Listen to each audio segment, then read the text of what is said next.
Welcome friends, প্রত্যেকে স্বাগত আমাদের ইউটিউব চ্যানেলে। যে সমস্ত ভিউয়ার্সরা প্রথমবার চ্যানেলটি দেখছেন তারা অবশ্যই চ্যানেলকে সাবস্ক্রাইব করে নেবেন এবং চ্যানেলের পাশে থাকা বেল আইকনটি প্রেস করবেন, যাতে এই ধরনের খবরাখবর সবচেয়ে দ্রুত আপনাদের কাছে পৌঁছে যায়। তো আজকে একটি বিষয় নিয়ে কথা বলবো, সেটা হচ্ছে একটি মামলা।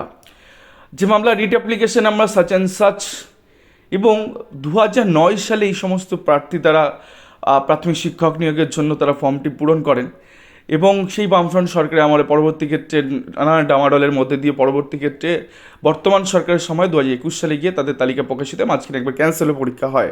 তো সেই মামলা এতটা গুছিয়ে করা, সত্যি ব্রিফ না দেখলে বিশ্বাস করা সম্ভব ছিল না। তো মন ছুঁয়ে নিল এই মামলা। তো ডিপিএসসি 2009-এর ক্ষেত্রে মালদার কথা বলছে, অর্থাৎ 2009 রিক্রুটমেন্টে মালদা ডিপিএসসির একটি কেস কিন্তু হয়েছে এবং সেই কেসে যারা রিট পিটিশনটা করেছেন, মানে সত্যি দেখার মতন রিট পিটিশন, আমার তো একদম মন ছুঁয়ে গেছে। তো গোটা বিষয়টা নিয়ে আমরা আজকে আলোচনা করবো, ভিডিওতে কী আছে কি না আছে। তো মালদা ডিপিএসসির ক্ষেত্রে কেস ডিটেলস যদি আমরা যাই, তো সেক্ষেত্রে যারা কেস করেছে মালদা ডিপিএসসির ক্ষেত্রে তারা পার্টি করেছেন the commissioner of school education department west বেঙ্গলকে, the secretary school education department government of west বেঙ্গলকে, the district inspector of school education Malda তাকে করেছেন, ডিস্ট্রিক্ট প্রাইমারি স্কুল কাউন্সিল যারা আছে মালদা তাকে করেছেন, the chairman of the DPSC তাকে করেছেন, দ্য ডেপুটি ডিরেক্টর ডিপিএসসির ক্ষেত্রে তাকে কিন্তু করা হয়েছে। তো মোদ্দা কথা, সবাইকেই এখানে পার্টি করে মামলাটা করা হচ্ছে এবং মামলার ক্ষেত্রে কিন্তু কোনো অ্যালিগেশন নেই যে অমুক অবৈধ পেয়েছে, বিনিয়ম পেয়েছে, এরকম এই অভিযোগগুলো নেই। সিনপসিসে কী আছে আমরা একটু দেখে নিলে বুঝতে সুবিধা হবে।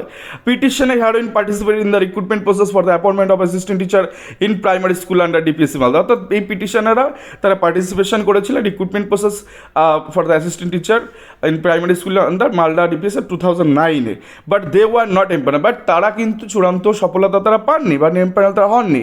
All the empanel candidate have been appointed seven expect a few candidate for verification and the document of testimonials. কিছু ক্যান্ডিডেট ম্যাক্সিমামটাই জয়েন করেছে, কিছু ক্যান্ডিডেট এমন আছে যাদের একটু ভেরিফিকেশনের সমস্যা ছিল। তো there are still 431 out of non joining vacancy, অর্থাৎ মামলার গ্রাউন্ড এটাই যে 431টা নন জয়নিং পোস্ট কিন্তু এই ডিপিএসসির ক্ষেত্রে রয়েছে। এটাই মামলার গ্রাউন্ড। এখানে কে অবৈধভাবে পেয়েছে, বেনিয়মে পেয়েছে, এই সমস্ত অভিযোগগুলো না এনে তারা শুধুমাত্র নন জয়নিং যে পোর্শনটুকু সেখানে তারা দাবি করেছে। এবং এই জায়গায় হচ্ছে ঘটনাটা, এই যারা এতদিন ধরে একটা রিক্রুটমেন্ট প্রসেসের মধ্যে গেছে তারা যেভাবে ডকুমেন্টগুলো সাজিয়েছে না, প্রতিটা ডকুমেন্ট 178 জন পিটিশনের একদম ছাক্কা পরিষ্কারভাবে মুক্তর মতন করে রাখা। যাই হোক, আমরা দেখি তো আমরা দেখতে পাচ্ছি যে এখানে একটা অ্যাডমিট কার্ড রয়েছে, যেটা কিনা call letter for written test examination for the recruitment primary teacher 2009 Malda ডিপিএসসির ক্ষেত্রে, তার 3/2/2014 থেকে আমরা ডেট দেখতে পাচ্ছি। তো মালদা ডিপিএসসির ক্ষেত্রে এরকম একটা কল লেটার, এটা রিটেন টেস্টের জন্য একটা লেটার, এবং এইটাই 178 জন পিটিশনারই আছে।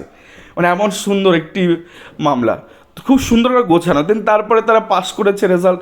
তো সেটার ক্ষেত্রে malda.gov.in ডিপিএসসি রেজাল্ট 2015 সালে প্রকাশিত হয়েছে। সেখানে district inspector, district primary school council, তো result of the candidate details, তো কীভাবে মেল দিয়েছে তারা, কোয়ালিফাইড যে কোয়ালিফাইড করেছে, কেউ কোয়ালিফাইড করেনি রিটেন টেস্টে, সেটা এখানে মেনশন করা আছে। তো আমি এখানে যেটা দেখতে বলবো সেটা হচ্ছে, দেখুন প্রতিটা ডকুমেন্ট, কল লেটার, দেন তাদের রেজাল্ট স্ট্যাটাস দিয়েছে, দেন এই যে প্রথমে রিটার্ন টেস্ট হয়ে গেল, তার কোয়ালিফাই হয়ে গেল সেখানে, তারপরে তাদের কাছে কী আসলো না, call letter for the interview for qualified candidate, সেটাও দেখুন কী সুন্দর করে রাখা রয়েছে। তো সেক্ষেত্রে 4/2/2015 তারিখে ডেটে এসছে। তো সেক্ষেত্রে তাদের ইন্টারভিউ হচ্ছে 24/2/2015 9টার সময় হয়েছে। সেক্ষেত্রে তো মালদার যে ওয়েস্ট বেঙ্গল স্কুল সার্ভিস কমিশনের অফিস ছিল নর্দার্ন রিজিয়ন, সেখানে কিন্তু তাদের পড়েছিল। সেক্ষেত্রে এই ডিপিএসসি ক্ষেত্রে যদি ডিপিএসসি ওয়াইজ নিয়োগ হয়েছে, তো এইভাবে তাদেরকে কিন্তু অ্যালট করা হয়েছে কি না, এটা হচ্ছে ইন্টারভিউ কল লেটার। কি সুন্দর প্রত্যেকের আছে, 178 জন ক্যান্ডিডেটই সুন্দরভাবে গোছানো। দেন তারপরে চলে আসে কি না, তারপরে হচ্ছে এই যে তারা সিলেকশনটা পেলো না 2021 থেকে যখন প্যানেল প্রকাশিত হলো বা 5% এখানে দিয়ে দিল, তো সেক্ষেত্রে তাদের যখন অ্যালোকেশনটা হলো না, মানে তারা যখন এমপ্যানেল হতে পারলো না, তারা বসেছিল না, তারা প্রত্যেকে আইটিআই করলো ডিপিএসসিতে, এবং ডিপিএসসি কিন্তু তাদের মার্কস জানালো প্রত্যেকে। মানে বলছি না, মুক্তর মতন বাঁধানো মামলা। মানে একটা মামলা করতে গেলে কতটা মানে সিক্স সেন্স কাজ করা উচিত, এই মামলার ব্রিফ না দেখলে বোঝা সত্যিই খুব মুশকিল। প্রত্যেকটা প্রার্থী মুক্ত দিয়ে সাজিয়েছে এই মামলাটা, খুব সুন্দর। যাই হোক, এটা তাদের আইটি রিপোর্ট 30.6 পেয়েছে এবং পরবর্তী ক্ষেত্রে তারা to the commissioner department of school education Bikash ভবনকে তারা চিঠি করলো।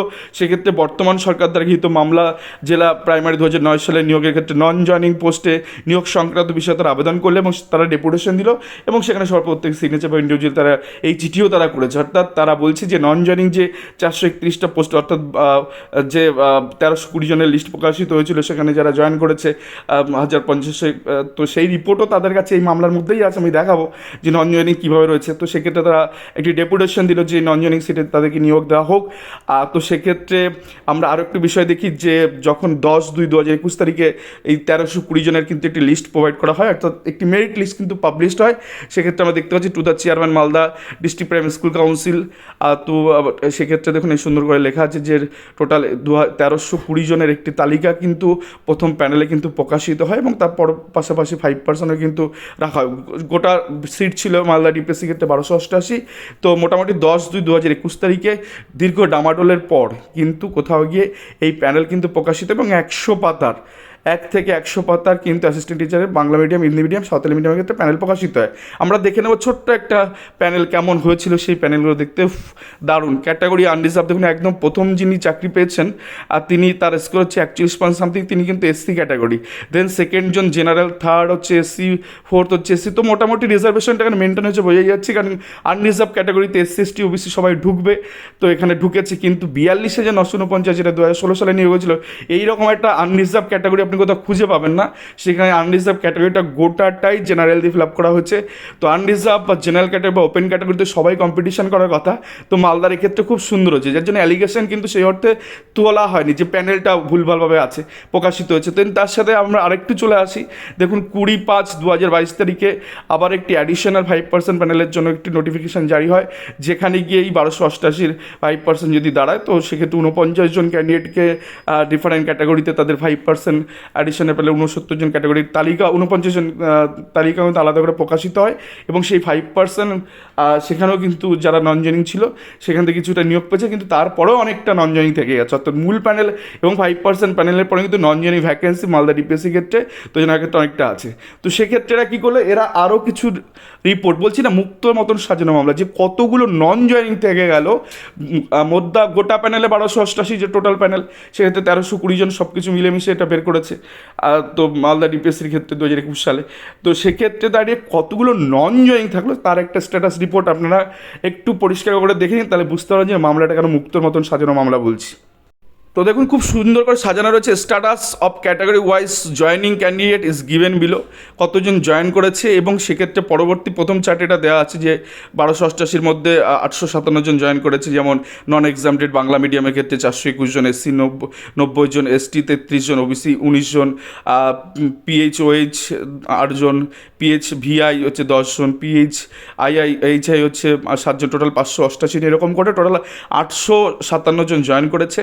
আবার পরবর্তী যে চার্ট রয়েছে সেখানে status for the category wise non joining category is given below. তো অর্থাৎ এই যে নন এক্সামটেড ক্যাটাগরি বাংলা মিডিয়ামের ক্ষেত্রে তো আনরিজার্ভডের ক্ষেত্রে 150 জন জয়েন করেনি, এসসি 117 জন জয়েন করেনি, এসটি 23 জন জয়েন করেনি, ওবিসি 47 জন জয়েন করেনি, পিএইচওএইচ 5 জন, পিএইচএইচআই 3 জন, পিএইচএইচআই 3 জন, টোটাল 348 জন এখানে জয়েন করেনি। মোদ্দা কথা সব মিলেমিশে 431টা নন জয়েনিং পোস্ট কিন্তু রয়ে গেছে মালদা ডিপিএসসির ক্ষেত্রে। বলুন এর থেকে পরিষ্কার মামলাটা হয়?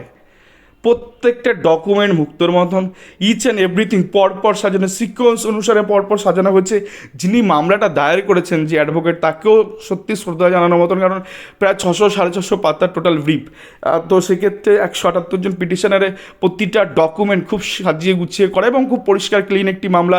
এবং যে কাট অফ ডেট 31/3/2023 তারিখে জাস্টিস মান্তা স্যার ঠিক করেছেন, সেক্ষেত্রে তারা যেহেতু 2022-এই ফাইল করেছে, তো এই সমস্ত পিটিশনাররা আগামী 25 তারিখ কিন্তু ম্যাক্সিমাম চাকরি পেতে চলেছেন। তো এই ছিল আজকের ভিডিওটি ভালো লাগলে অবশ্যই চ্যানেলটি সাবস্ক্রাইব করুন এবং লাইক শেয়ার কমেন্ট করে চ্যানেলটির সঙ্গে থাকুন। ধন্যবাদ সকলকে।